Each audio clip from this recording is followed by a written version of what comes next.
రేణుకా సింగ్ ఠాకూర్ విద్యా అర్హత. హిమాచల్ లోయల నుండి భారతదేశ క్రికెట్ వైభవం వరకు హిమాచల్ ప్రదేశ్లోని అందమైన లోయల నుండి వచ్చిన రేణుకా సింగ్ ఠాకూర్ భారత మహిళా క్రికెట్ జట్టుకు ఫాస్ట్ బౌలర్ దేశానికి ఎంతో గర్వకారణం తెచ్చిపెట్టింది. ఇటీవలే ప్రపంచ కప్ గెలిచిన తర్వాత భారత మహిళా క్రికెట్ జట్టు ప్రధానమంత్రి నరేంద్ర మోడీని కలిసింది. ఇది కేవలం ఒక క్రీడాకారిణి కథ కాదు, పోరాటం, ఆశ మరియు విజయాల కథ. ఇక్కడ ఒక సాధారణ గ్రామానికి చెందిన ఒక అమ్మాయి తన తండ్రి కలను నెరవేర్చి దేశం మొత్తాన్ని గర్వపడేలా చేసింది. 3 సంవత్సరాల వయసులో రేణుక తన తండ్రిని కోల్పోయింది మరియు ఆమె తల్లి ఆమెను పెంచింది.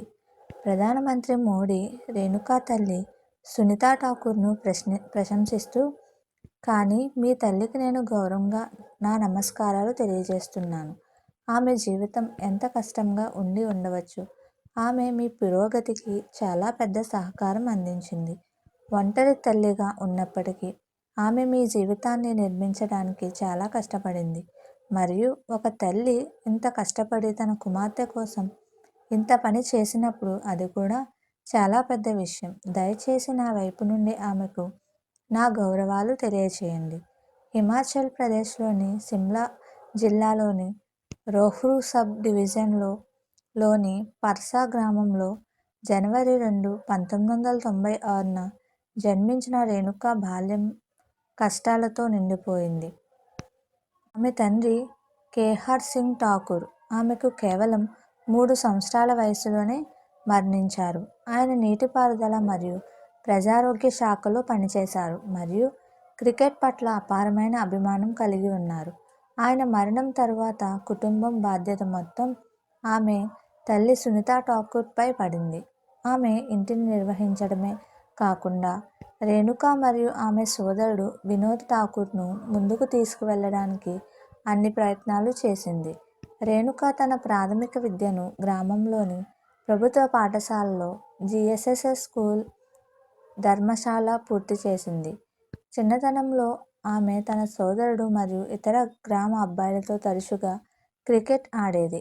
ఆమె బౌలింగ్ నైపుణ్యాలు గ్రామ పీటీ ఉపాధ్యాయుడు రేణుక మామ భూపేంద్ర ఠాకూర్ను ఎంతగానో ఆకట్టుకున్నాయి. అతను ఆమెను ధర్మశాలలోని Himachal Pradesh cricket association (HPCA) అకాడమీకి పంపమని సూచించాడు.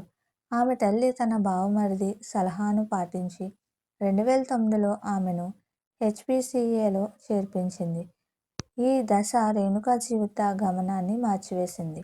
రేణుక తన మిడిల్ మరియు సీనియర్ సెకండరీ విద్యను కాంగ్రోలోని జేవే సీనియర్ సెకండరీ స్కూల్లో పూర్తి చేసింది. ఆ తర్వాత ఆమె అమృత్సర్లోని గురు నానక్ దేవ్ విశ్వవిద్యాలయం మరియు అమృత్సర్లోని ఖల్సా కళాశాల నుండి పట్టభద్రురాలైంది. ఈ సమయంలో రేణుక క్రికెట్ను కెరీర్గా తీవ్రంగా కొనసాగించాలని నిర్ణయించుకుంది. HPCA యొక్క శిక్షణ మరియు విద్యా క్రమశిక్షణ ఆమె నైపుణ్యాలను మెరుగుపరిచింది మరియు ఆమెను ప్రొఫెషనల్ ఫాస్ట్ బౌలర్గా ఎదగడానికి నడిపించింది.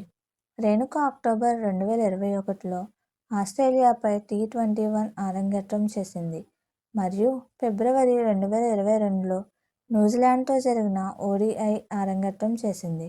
తదనంతరం ఆమె 2022 కామన్వెల్త్ క్రీడల్లో అత్యధిక వికెట్లు తీసిన బౌలర్గా నిలిచింది మరియు భారతదేశం రజత పతకం సాధించడంలో కీలక పాత్ర పోషించింది. ఆమె ICC యొక్క emerging women cricketer of the year 2022గా కూడా ఎంపికైంది. ఇటీవలే ప్రపంచ కప్లో రేణుక 7 మ్యాచ్లలో 5 మ్యాచ్లు ఆడి 3 వికెట్లు పడగొట్టింది. మీకు మా వీడియోస్ కనుక నచ్చినట్లయితే ఇలాంటి మరెన్నో విషయాలు తెలుసుకోవాలనుకుంటే డూ సబ్స్క్రైబ్ టు సమాజం ముచ్చట్లు.